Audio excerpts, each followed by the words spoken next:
नमस्कार दोस्तों, मैं कात्यायनी आप सभी के समक्ष छठ पूजा का महत्व और उससे जुड़ी ऐतिहासिक गाथाएं प्रस्तुत करने जा रही हूँ। लखनऊ, उत्तर प्रदेश और खासकर बिहार में छठ का विशेष महत्व है।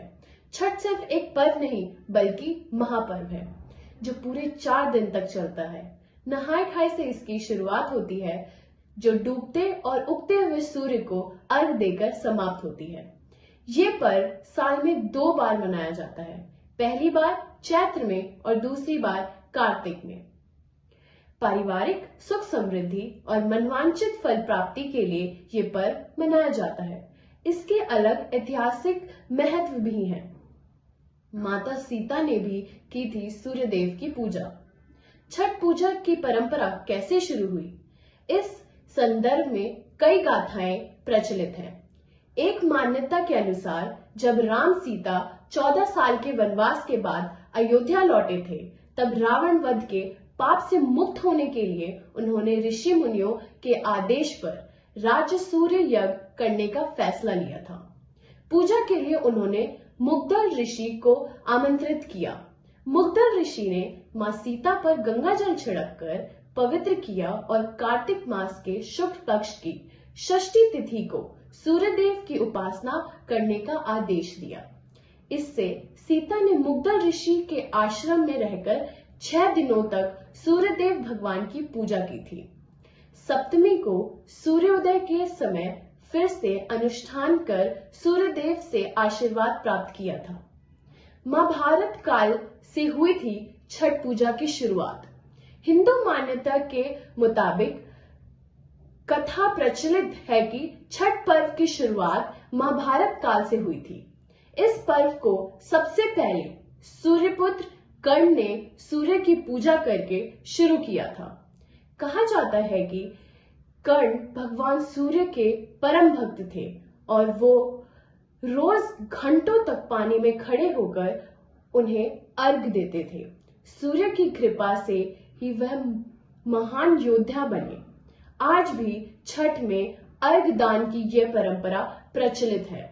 द्रौपदी ने भी किया था छठ व्रत।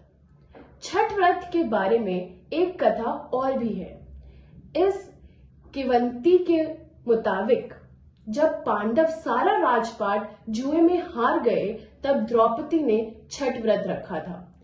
इस व्रत में उन्होंने मनोकामना पूरी हुई थी और पांडवों को सब कुछ वापस मिल गया।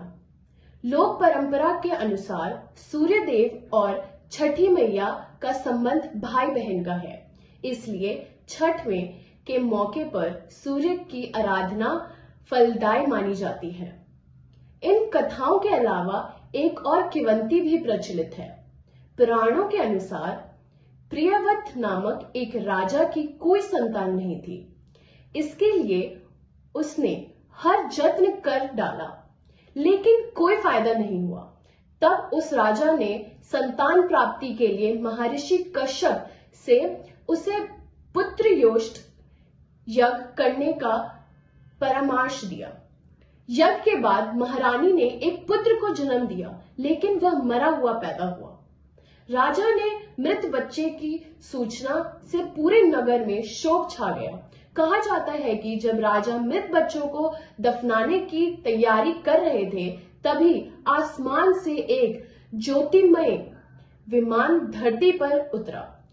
इसमें बैठी देवी ने कहा, मैं षष्ठी देवी और विश्व के समस्त बालकों की रक्षिका हूं। इतना कहकर देवी ने शिशु के मृत शरीर को स्पर्श किया, जिससे वह जीवित हो उठा। इसके बाद यही राजा ने अपने राज्य में यह त्योहार मनाने की घोषणा कर दी।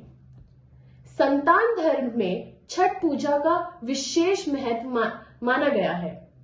कार्तिक मास में शुक्ल पक्ष की चतुर्थी तिथि पर नहाय खाए से छठ पर्व का आरंभ होता है। मान्यता के अनुसार छठ माता को ब्रह्मा की मानस पुत्री कहा जाता है। कहा जाता है कि इनकी पूजा करने से संतान प्राप्ति और संतान की लंबी उम्र की मनोकामना पूरी हो जाती है। एक अन्य मान्यता के अनुसार इन्हें सूर्य देवी सूर्य देव की बहन भी कहा जाता है। क्यों दिया जाता है सूर्य देव को अर्घ? पौराणिक मान्यता के अनुसार छठ पर्व का आरंभ महाभारत काल के समय में माना जाता है। सूर्य को अर्घ देने का है विशेष महत्व। सूर्य को जीवन का आधार माना जाता है। रोजाना उगते सूर्य को जल देने से सेहत भी ठीक रहती है।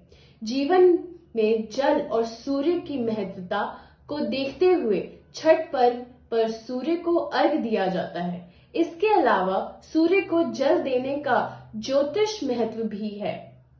भगवान सूर्य नारायण की कृपा से व्यक्ति को तेज व मान सम्मान की प्राप्ति होती है। छठ पर्व का विशेष महत्व केवल इसलिए नहीं है कि कुछ अनुष्ठान पूरे किए जाते हैं, बल्कि असल बात यह है कि इसने अपनी उपस्थिति से भारतीय मन के अंतरंग पक्ष को छुआ है। व्रत के माध्यम से मन को छूने से अंतरकरण के साथ ही सामाजिक अस्मिता भी सामने आती है। भोजपुरी परिवासियों के लिए साल भर में एक बार इस बहाने एकत्रित हो जाते हैं, मिलने जुलने और सामाजिक होने का अवसर मिलता है। और इसी के साथ मैं कात्यायनी आप सब से विदा लेना चाहती हूँ। धन्यवाद।